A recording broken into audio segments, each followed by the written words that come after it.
Screen share. Don't step on the screen, cat. Oh, God.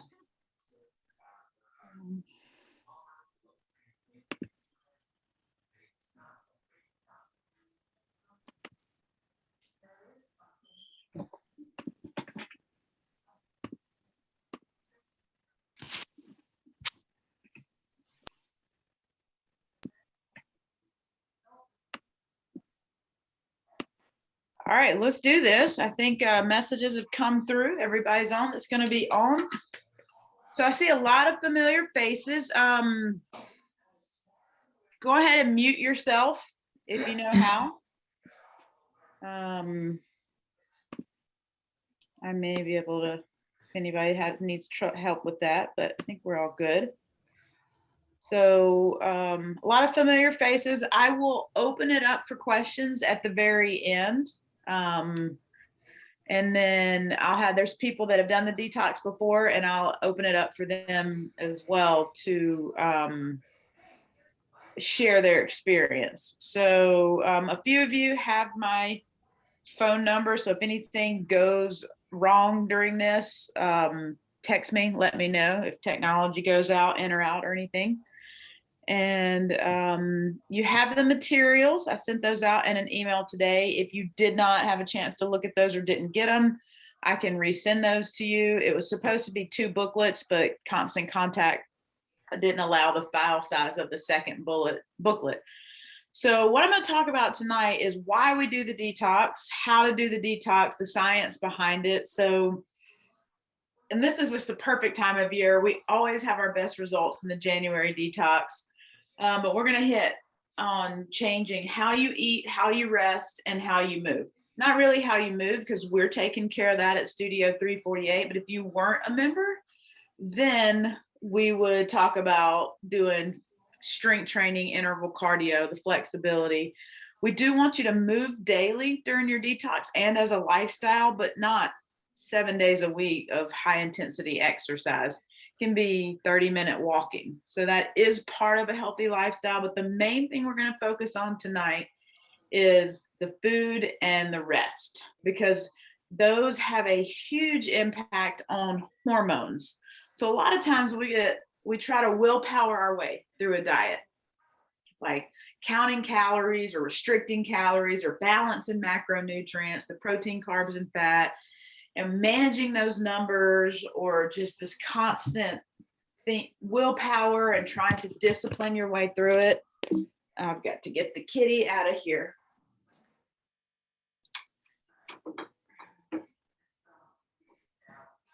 Okay, so trying to willpower your way through it. So what we're going to talk about is food addiction and how certain foods impact your hormones, and you really cannot out willpower your hormones. So the hormones we're going to talk about are insulin, leptin, cortisol, ghrelin, and dopamine. So insulin, fat storage hormone. So anytime you have a spike in insulin, you go into fat storage. So what spikes your insulin? Carbohydrates, processed food, sugar, starches, even starchy vegetables. Just about every time you eat, you do have an insulin boost, which we'll get into a little bit of fasting. A little bit of insulin boost is not a problem. It's when we're constantly loading our system with insulin boosting foods little by little, all day long, day by day, and there's this constant presence of insulin. So that means we are constantly in fat storage mode.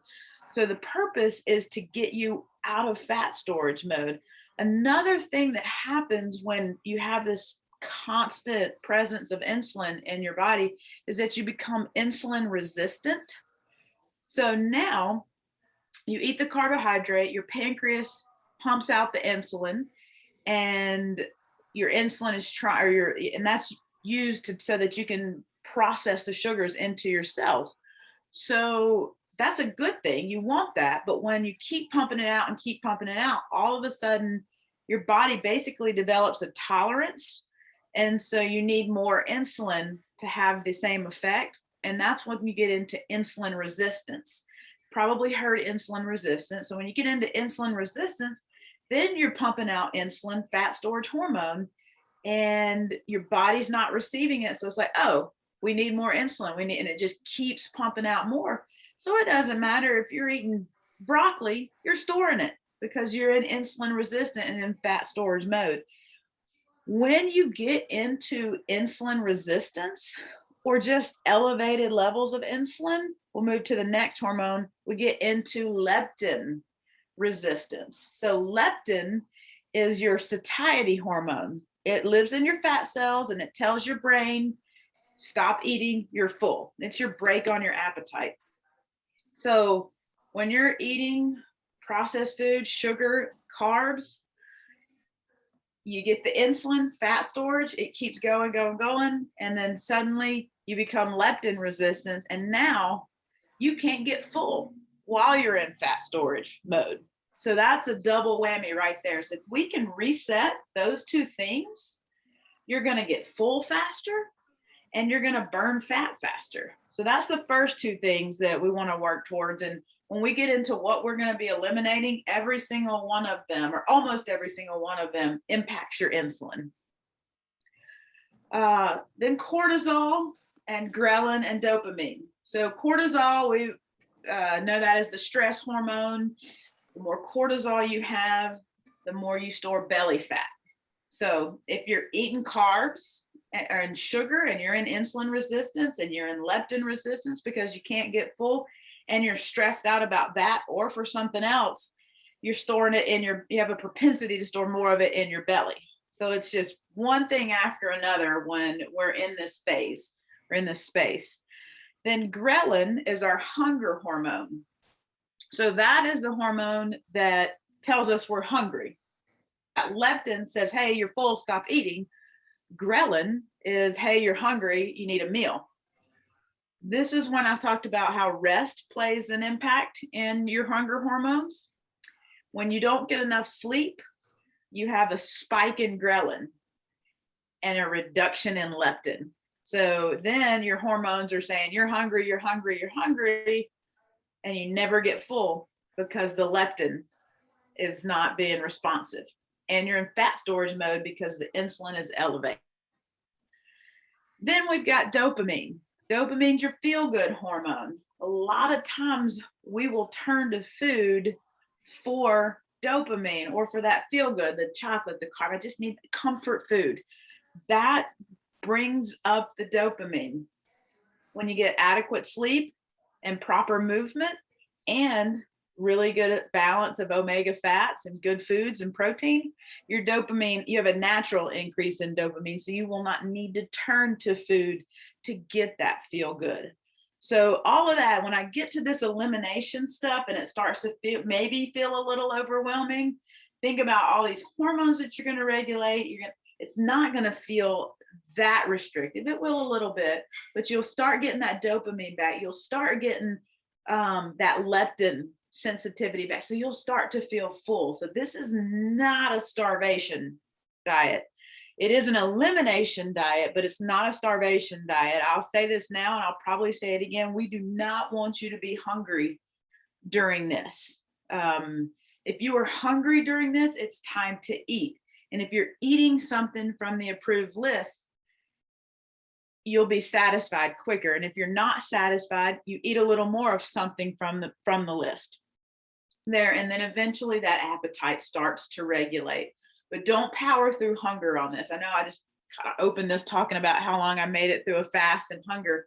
That's not what we're doing here. That was me testing long-term fasting. We to some time restricted eating, but this is a reset to just balance out your hormones, reduce your insulin, and reduce inflammation. So inflammation I don't have on this slide because it's not a hormone, but inflammation, just general inflammation in the body, causes insulin resistance. So if you're inflamed, you're also in fat storage mode. And you're probably also stressed, which is belly fat storage mode.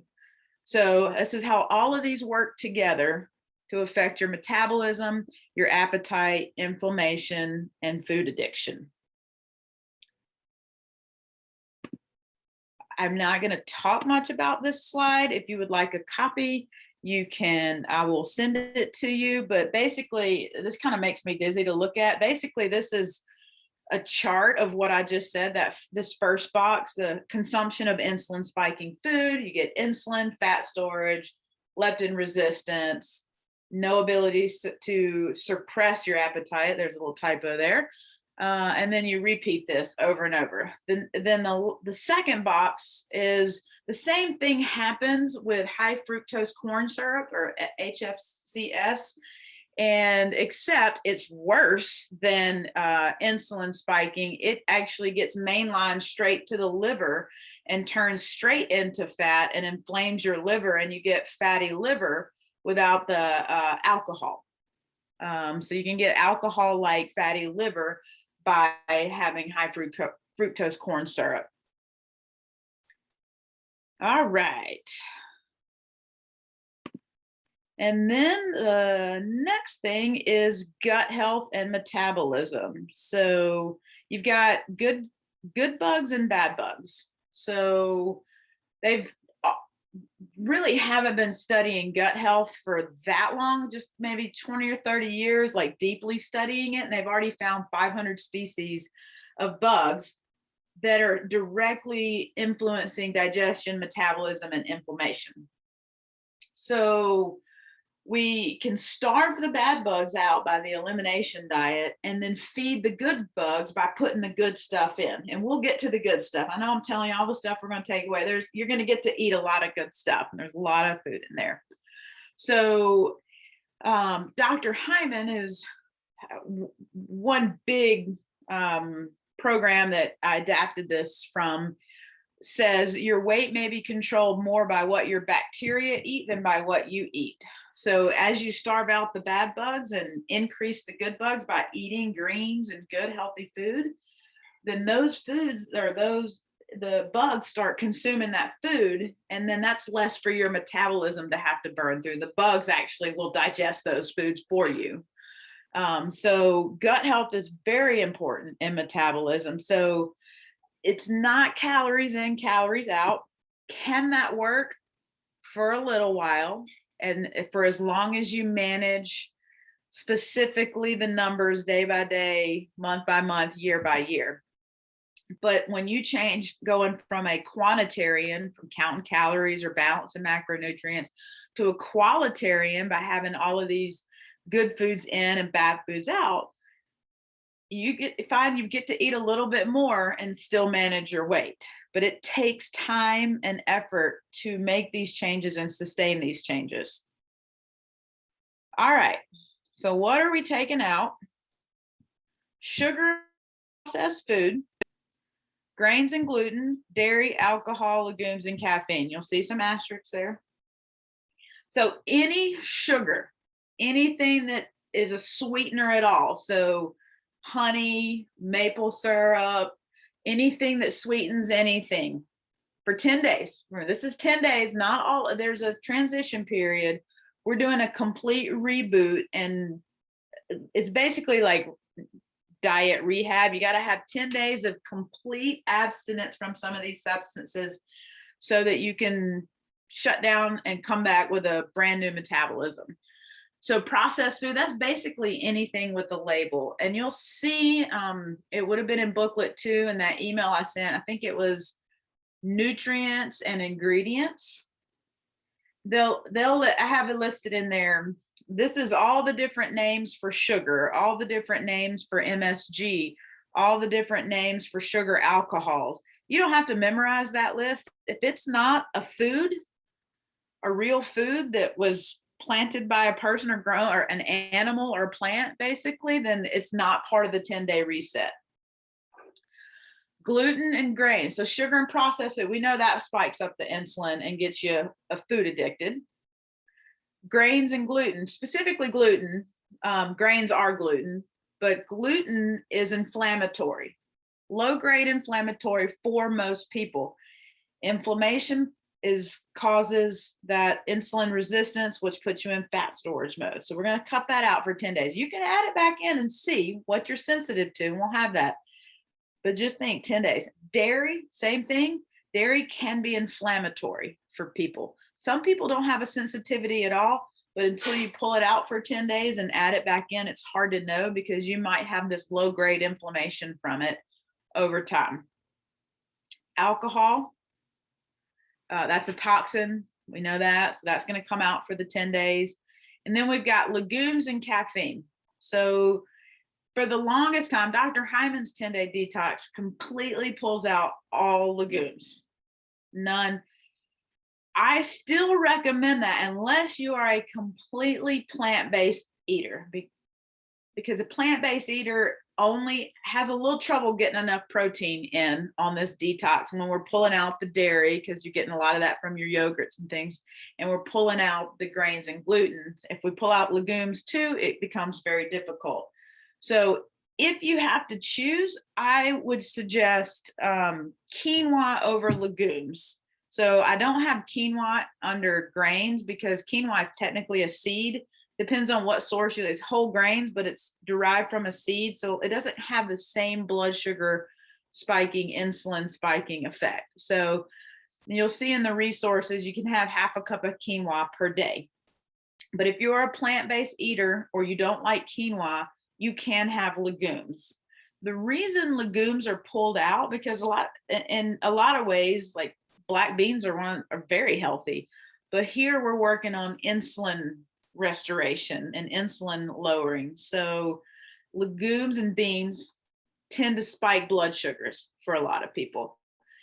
And then the other thing is legumes can cause leaky gut. So leaky gut is something that causes inflammation. So it'll spike your blood sugars for some people, and it can cause inflammation, which will then spike your blood sugars further or increase your insulin. So I would say for you, if you're a plant-based eater or primarily plant-based eater, you can have legumes, but know that the more quinoa and legumes that you add in, the less weight loss you will have. Now, for me, the amount of weight you lose on this, we'll celebrate what you lose, but for me, getting you directed into a healthy lifestyle of eating and sustaining that over time and making changes is more important than I lost 10 pounds on the detox, but then completely fell off and gained it back. I'd rather see you lose 2 pounds and then keep up and then lose 10, 15, 20 if that's what you want over time. It's the healthy eating. So, but if you're going to do this 10 days and you're going to feel like I want to lose the weight, and if you step on that scale after 10 days and you're going to be mad if there's not a significant weight loss, reduce the quinoa, reduce the legumes, stick more closely to what's not insulin spiking. All right. Also know that we are removing toxins from your body. So there will be withdrawals. So withdrawal symptoms can be headache, fatigue, irritability. You may have heard things called the sugar flu. When you come off of sugar, you have flu-like symptoms. Not great for COVID season to be wondering if you're just withdrawing from sugar or if you're having symptoms, but because those can be very similar. So I say all that, and you're going to get a daily email from me with reminders of all of this. It's each day has a topic, but I say all of that to let you know. Usually the first few days of the detox, everybody's a little grumpy with me for bringing this into your life. But then once you make it past those withdrawal symptoms, and it comes, everybody that's ever done has made it past the hump. Some have them for a day, some have them 5 days. It just depends on how toxic you are. But when you come over that hump, all of a sudden everybody's like, thank you so much for introducing this to me. So we're going to have some ups and downs in our relationship over the next month. But just know it will be worth it. And I'm going to open up the floor to some of the people that have done it to speak. It'll be worth it, and you'll get good results. And most people about day 7 are like, what's after the detox? What do I do after the detox? And then I'm like, it's coming, it's on the way. And then day 10, I'm like, what's your plan? I'm staying on the detox. This is great. So just keep all of that in mind as we head into that. So now we're going to look, that's the sign. This is the why. What we're doing, there's a big reason for all of it. I'm not having you unnecessarily suffer through some of this just for no reason. Like, it has a big health impact for you. All right, I'm going to pull up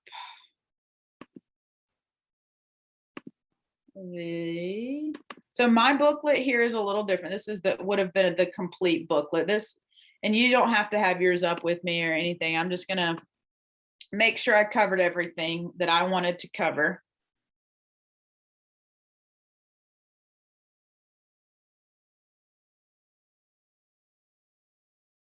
Okay, so the 3 pillars of the 10-day reset are going to be food, timing, and movement. So we've just talked a lot about the food, and we're going to get more into the food. Janey. Yes. I still did see 10-day reset. Did you switch the screen? Oh, it says sharing is paused. Bring your shared window to the front. How do you do that?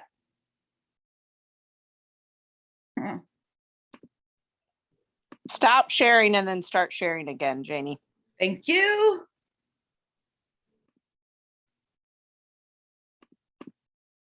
Now we good? We're good. All right. Thank you, Adriana. And I don't know who told me that, but I do recognize the voice. All right. So we'll talk more about the food.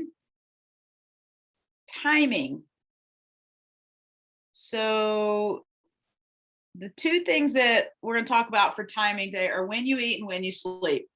So there is a bit of research about circadian rhythms and stopping eating before you go to bed, 3 to 4 hours before you go to bed. And that the longer it's dark outside that you are still continuing to eat, your metabolism starts to slow down as it gets dark. And so you keep putting on food on a slowed metabolism, and then you go to bed with the inability to actually properly digest all of that. So I'm not getting into big fasting windows with y'all. I'm still testing out myself, but I do recommend to leave at least a 12 to 14 hour fasting window between dinner and breakfast. So I'm not giving you specifics like stop eating at this time, start eating. Whenever your last meal is, try to wait 12 hours before the first meal of the next day. I recommend that last meal being earlier in the day, 6 p.m., maybe no later than 8 p.m., but just try to make it at least 12 to 14 hours with that, because you will see some insulin lowering by doing that. And then we talked about sleep. We want to make sure that you are resting properly and really taking some time with some sleep routines. You'll see in the materials some info about a relaxation bath. I'm very guilty of just obsessive scrolling on my phone to relax at night, or watching mindless TV. And I find that when I really zone in and do this detox and really zone into sleep routines and get off the devices, my sleep is more restorative. I don't know that I'm getting more sleep, but when I'm on the reset or detox and working through and trying to get a good sleep routine, I pop up. First alarm, sometimes before the alarm. And y'all know I'm not a morning person. When I'm in this program and on this, it's much easier. And the relaxation bath, it's got specific ingredients with the baking soda and the Epsom salts to give you the baking soda is detoxifying and the Epsom salts give you magnesium, which is calming and helps the body slow down for that. So if you don't think you can sleep without TV or devices, really consider that relaxation bath every night. And this detox, I am suggesting a journal, not a food journal, a feelings journal. So we're not like writing like chicken, 3 ounces. There will be specific questions that I'm going to bring to you on a daily basis about like what you're experiencing, because I've now personally done the detox probably about 10 or 12 times.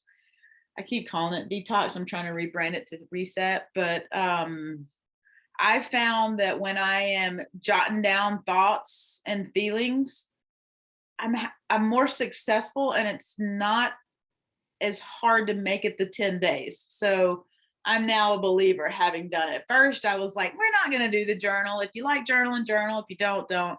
I am going to recommend it this time, and you'll hear more from me on that. So when you're relaxing at night, you're going to have some questions from me to think about your experience. Not going to spend any time on movement because you're coming to the studio, so we're going to take care of that. All right. So we're going to eat from the approved food list. We're going to do our daily routines with eating and sleeping and commit to daily movement. Come into the studio on your scheduled days, but other days, try to just go for a gentle walk. Doesn't have to be anything intense. All right. Now into what you really want. So a lot of you've already looked at this. So, and I've talked about, you can't have this, you can't have this. Anything in this, like that blue column and to the right of it, those are all, like, you can have all of those foods. You can have an abundance of foods, and there's recipes incorporating these. So you can have lean protein, fruit, fat, nuts, seeds, vegetables. You can have all types of foods. There's some stuff we're pulling out, but I want you to try to focus on what you can have, not what you can't have, because what you're eliminating is going to make you feel better about what you can have, because your taste buds will change as well. Fruit starts to taste a whole lot sweeter by the end of the detox, the reset. Okay. Take a look at this. This is the first time I've presented this reset in this. So I want to make sure covering everything. And we'll come back to questions. So I will touch on let's go on just the first column, poultry and meat, and it's foods to avoid: conventionally raised chicken, duck, eggs, and turkey, where you'll see up top, you can have chicken, turkey, duck, eggs. So it's how the animals are raised that matters. So what they're eating, you are eating what your animals eat. So if they're eating a bunch of corn and grains, when you put that in your body, then you're absorbing some of that. And so what they found is that conventionally raised foods or animals have more omega-6s, which are a little bit more inflammatory fats, whereas when you're getting the grass-fed or pasture-raised or organic, those actually will increase your good omega-3 fats. Omega-3 fats cool off inflammation. Again, we're trying to bring down insulin, bring down inflammation. When you bring them both down, you really get in a really good, healthy state.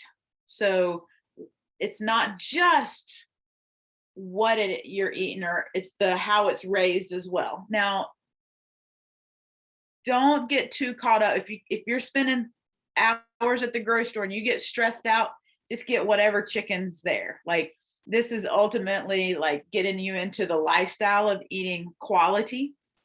But if you can, and if you know how to do that now, and I'll try to help you, go ahead and start getting that higher quality, better raised protein. All right, I'm going to move up here.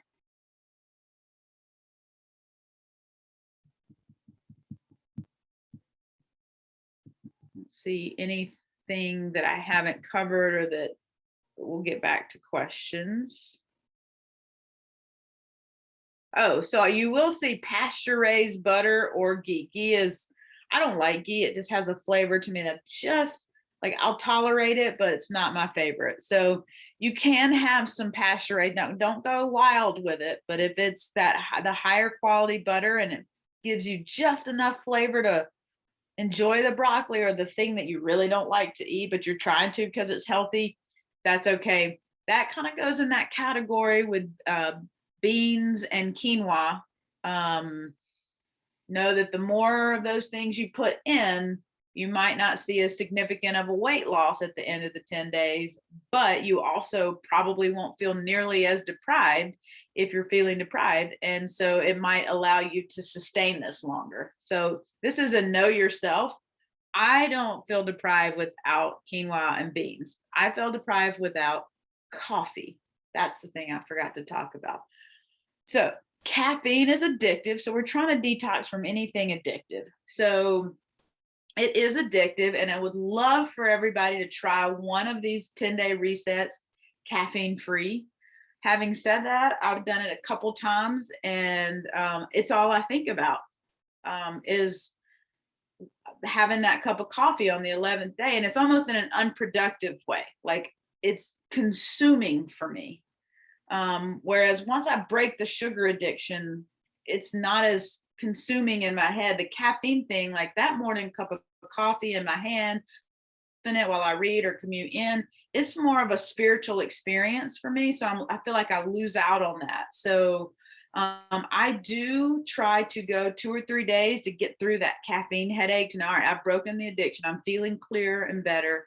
And then I will add that coffee back in, or that part of my routine. And I'll try to do some decaf teas, but something for me, just the coffee does it. But I don't put any of the sweeteners or the dairy in it. So it is different, but for me, the caffeine was limiting me. So, and for a lot of people, they're like, I want my caffeine. I want my caffeine. I don't care about anything else. I was like, okay, well, if that's the thing, let's have it. That's not the thing that's causing health problems. For every article you can find that says coffee and caffeine is bad, I can find you one that's not. It's inconclusive. All right. So what are we doing now? You're getting ready. You need a whole week to prepare for this. Don't want to wait till next Monday to start thinking about what you're going to eat for dinner Monday. Like we start thinking now. So right now it's a learning process. We're going to go through your kitchen, look at your spices, look at your salad dressing, look at your condiments. You will be shocked at how much junk is in there. So I used to love grilled vegetables like peppers and onions, squash and zucchini. And it was either Lowry's or Tony's. It was some kind of like name brand seasoning. So I hadn't used it in so long, I can't remember. But I was like eating like grilled vegetables. This is great.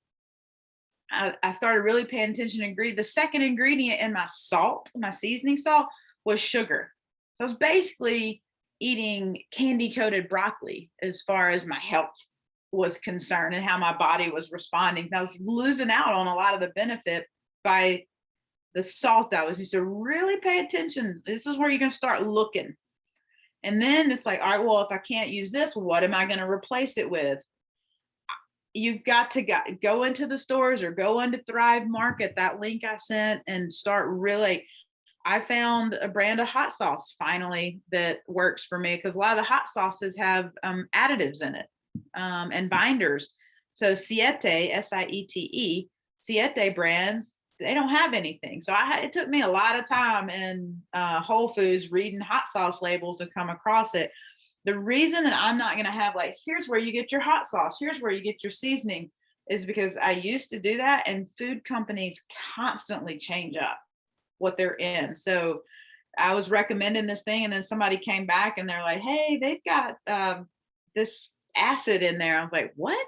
And I looked, and sure enough, they had changed it. So I can't keep up with every possible product. So it's getting you used to reading those labels and looking. And if it's not a real food, it's out. And you'll see in a lot of my phrasings, I'll say real, whole, and fresh. What I mean by, it can't be frozen. I should clarify that somewhere in a document. So like frozen blueberries, they are frozen at peak freshness.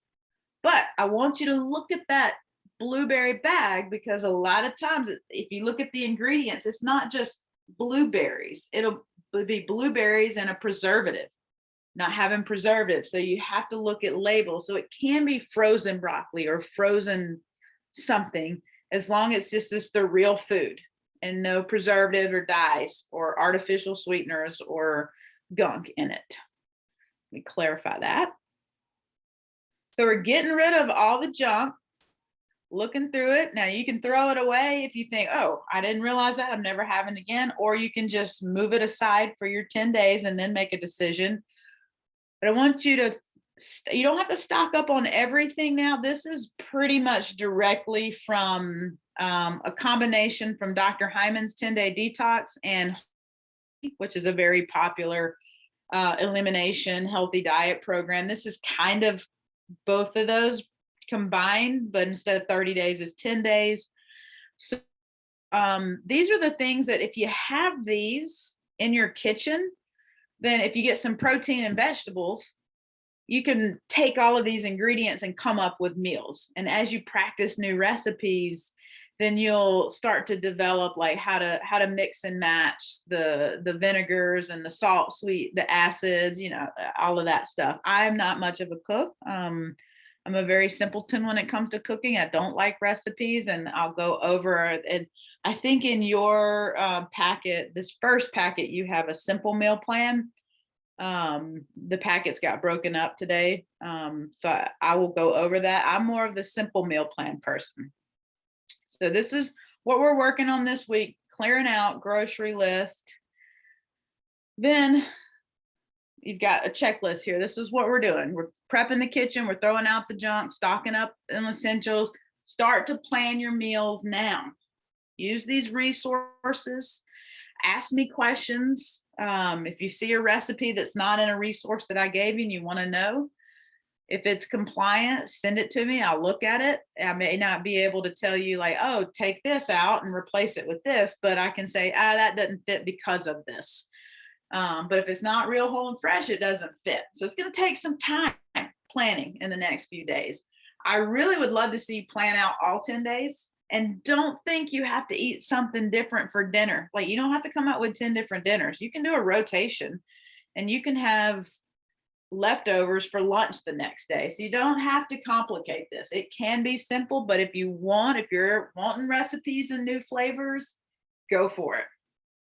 Get your relaxation bath stuff. Now is when we're coming off the alcohol. It's like, if you can go ahead and stop now, that would be great. Like, come off that, any kind of liquid sugars, teas, Cokes, sodas you're having, come off cold turkey whenever, as quickly as you can. Taper off caffeine. Think about how you're going to do your caffeine, but if you're really guzzling it down and you're super, go ahead and start tapering off now. Start tapering off the sugar, get your journal. You have a toxicity questionnaire, take that. We want to do that before and after. You can do it or right before you start one.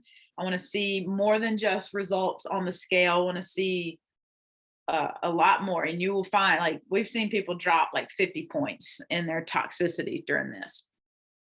As soon as you're going to start making changes, so if that's today, if you're like, I'm starting today, go ahead and get your measurements and your weight. Step on the scale, do your waist and your hips. Those are the two most common with it. You can do yourself. And then just take notes. Did you do it on your belly button or did you do your actual waist? Take notes about that. And then if you're on blood pressure or blood sugar medication, need to consult with your physician, because both of those will drop during this program. And having rapid drops in either of those can be dangerous. So if you're on medicine that helps with that, you're going to have a double whammy. So you need to really pay close attention to that. All right, y'all can read all of that. We'll open for questions real soon, I promise. Do take the time to sit down and read this front to back when you get a chance, and we'll talk more about transitions. All right, I want to look at one more thing.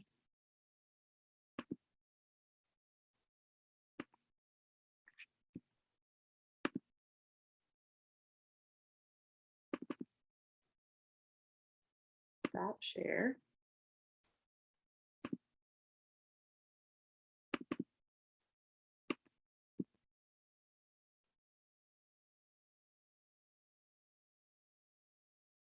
There it is. This is in a different packet for you, but the simple plan. So for those of y'all starting to get overwhelmed with recipes, you never have to follow one. There's these just basics, and it's a smooth. I put together a simple smoothie, simple salad, simple supper, and simple stir fry. I thought I was real cute making them all with an S. But it's just kind of like build a bowl, build a smoothie. Like it's not specifying like put this fruit in, put this amount of this in. Like it's kind of like pick the berry you want, pick your leafy green, like pick your fat. It's not so restrictive. So, and you can kind of flow between them, like on a really busy day, just throw your ingredients in for the smoothie, build a quick salad, and then maybe things slow down for you and you cook an elaborate meal from the core or adventure plan from the recipes or another recipe you looked up or know. Don't get caught up in I have to have this. As long as it's whole, real, and fresh, it's okay. So that's where this is Diane's 10-day meal plan. It's like, follow this specifically. If you're the type that's the structure and you need that, go for it. And you like at lunch and dinner, you'll see a core plan and an adventure plan. The core plan is the basic, like almost like my simple plan. It's just a recipe that's not quite intensive. It's an easier recipe, where the adventure plan is going to take you more time and it's more experimental. So play around with that. Look at those recipes this week. So I'll try not to scroll too fast. So then y'all have this separate with all of the shakes. And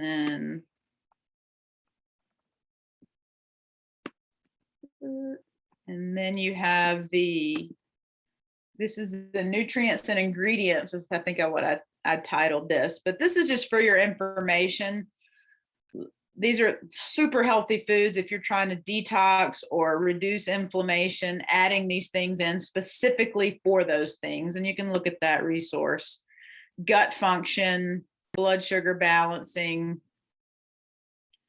But these last few pages, these are all the different ways that food manufacturers, anytime you see any of these things on a food label, it means sugar. So they start to hide them like over time. So just whole, real, and fresh. You don't have to memorize this list and have this like, is this on the list? If it's not a food or like an herb or a seasoning, it's a no-go for the 10 days. There'll be sometimes you're going to ask me a question and I'm going to say, not on the 10 days, yes on day 11. And that just means it's not within the 10 days, but it's not something that really needs to be pulled out forever, like high fructose corn syrup or processed foods. All right, questions. Hold on, one more thing. Thursday night, so that was a lot I just talked at you for. Take this and read it. Thursday night is optional. Thursday night, I'm going to log on, same place, same time, and those are the questions. Usually I have a handful of people on with a few questions, and same questions everybody has. So pop on if you have questions at 7:30 that I haven't been able to answer for you. You're just collecting, and we'll stay on for as long as people have questions. But if you don't have any, you're good to go. And we will do a group. So you're going to get a daily email with a topic. You're going to get journal stuff. There'll be a phone app that I use called GroupMe. And I'll add you all into GroupMe. So instead of a group text message where your phone is like ding, ding, ding, ding, bing, bong, bong, it's an app like Facebook, and you'll get a notification like the little red thing. And you can turn those off so that it's not making a noise, and you can check it at the end of the day. Also, some people love it and they're on that thing daily. Questions, sharing recipes. It depends on the group. Sometimes like it's a really great like recipe share and support.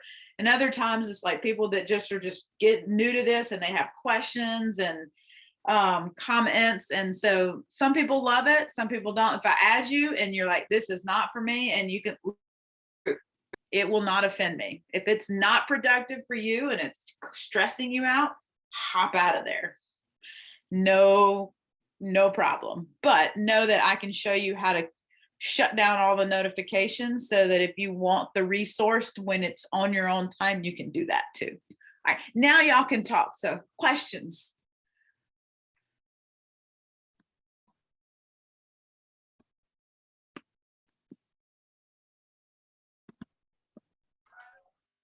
Janey, hey, it's Lisa Boardman. Hey. So it looks like a lot of fruit is limited. One thing that I did not see in the list was like melon. Mhm. Is melon allowed? Good question. Yes and no. So the fruits that are listed are the ones that have the lowest impact on blood sugars and therefore insulin spikes. So we're trying to get that down. So day 11, yes. Okay. Ideally, 1 through 10, no. Having said that, if we're staying with whole, real, and fresh, melon falls into that category. Okay. So what I do is I love fruit. And usually on about Thursday of the detox, about mid-afternoon, for me, it's always that Thursday. For some people, it's Friday night because that's their time for wine and relax, looking for something. Mine's Thursday afternoon. I go to Whole Foods. I get the little thing of chopped up watermelon, and it is like carnival food. I mean, it is such a treat because I've pulled out all the sugar. So Right. I do that one time during the Okay. detox. But again, Okay. if you're going to be really upset that you didn't drop as much on the scale, try to keep that minimum. Gotcha. Okay. One other question. For breakfast, so I'm a big yogurt and cottage cheese and fruit kind of person for breakfast. So I know I can't do any of that, and that's fine. I've wrapped my head around that. But what else do you recommend besides like eggs and the smoothies? Because like you, I'm not a morning person. So I am usually like throwing my breakfast together and out the door it goes with me to work. So what are some other suggestions? Outside of, so the smoothie is the suggestion for the on the go. Right. But also as a lifestyle, we don't have to be caught up in breakfast for breakfast, and you can have eggs for dinner. Right. And a lettuce wrap burger for breakfast. Okay.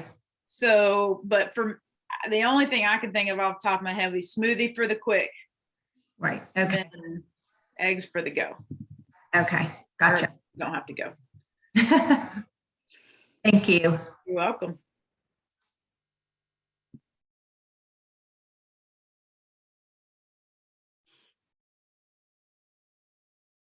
And so it looks pretty quiet. Anybody that's done the detox with just a quick 30, 60 seconds want to share like your experience? Go Shayna. You're muted. I'm not muted. I'm sitting There, over there we go. I think this might be number 5 for me too, Janey. I was just trying to count backwards how many times we did this. I did just have a couple of things that were helpful. One for the lady, I'm sorry, I didn't remember who said it about breakfast. Another quick breakfast is making the Dr. Hyman little egg cups, the ones that look like muffins in mini cups. You might miss the cheese, but just vegetables and eggs and a little olive oil, and you just bake them in the cups, and then you can just take them and microwave them in the morning, kind of like how Starbucks makes the little egg bites. Those are good to run out in the car as well if you're over smoothies a few days into this, which you might be. I also made a big note here about the water. I don't know why, maybe because you're detoxifying. It's just, I drank water the whole time, the whole 10 days. Usually, I know it's fruit, but a slice of lemon or orange, I'm not a huge water fan, but I thought that really helped and even helped you from being hungry sometimes. We also, my husband did it with me the first few times we did it, lots of soup, vegetable soup, the cauliflower soup that we have the recipe for. just so you don't have to think of something else to make. Could be lunch, could be dinner, could be anything. But also a really, really big thing for us was cleaning out the cabinets. At first, we said we weren't going to do it because we had grandchildren in the house and guests all the time, and we would just do us and leave all the food. And it was just darn near impossible. I was like eating pirate booty one night, under the cloak of darkness, just because it was there. I mean, you just, you have to get rid of it. You just do. And I liked what you said about not traditional breakfast, lunch, and dinners. I mean, there were times we ate salad for breakfast and omelets for dinner. And it just is kind of a neat time to rethink your meal plans altogether. But, we've done it several times. We always stayed on it for a couple of months. We, after the 10 days, we transitioned and really felt optimal health. I mean, we really, really did. It's hard to maintain in this society, but it really did work. And we're going to do it again and just feel like it's time. So we're excited about it. Thank you. You're welcome.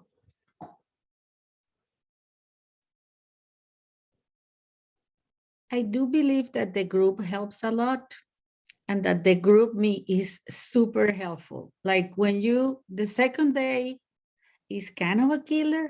It was for me. And just knowing that I'm not alone, that I can type in the app, I feel so crappy. And somebody's going to say, it's okay, you'll feel better tomorrow. This is part of what is supposed to happen. Jump in the tub, get your bubble bath. That helped me at home. Good. Thank you.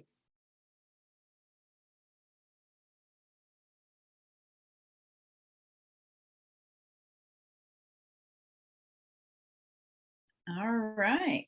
Well, I know as you read the material, start looking through things, questions will come up. Shoot me an email.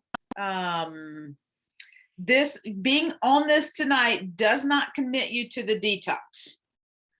Just so you know. So I've got clients that have done these before, have already sent me emails like, I'm not doing the call tonight, but I want to do the detox. So I need you, because this is a bigger group than usual. It's usually like 3 to 5. If you are going to do it, I need to know by Friday. Like, hey, I want to be in the group. I want to do this. I want your support. Well, no, by Friday. That doesn't mean that I'm going to hold you accountable to some standard. It's just, hey, I'm in this. I want to try to make this life. I want to make some changes, whatever it is. Like, if you want to be part of the groups, I need to know by Friday. I just want from you, email, not text, because I need to have, because if I look at that, I'll forget. Just say, hey, I'm in the detox. That's all I need. I'll try to talk to each of you and try to remember who was on this and reach out to you just proactively. But if I don't, shoot me an email by Friday. Not, I'll respond to your emails and texts and questions in the studio. And if you want to hang out at Thursday night, we'll talk again. All right. Y'all have a good one. Thanks for coming on. Thanks. Thank you. Thank you. Thank you. You're welcome.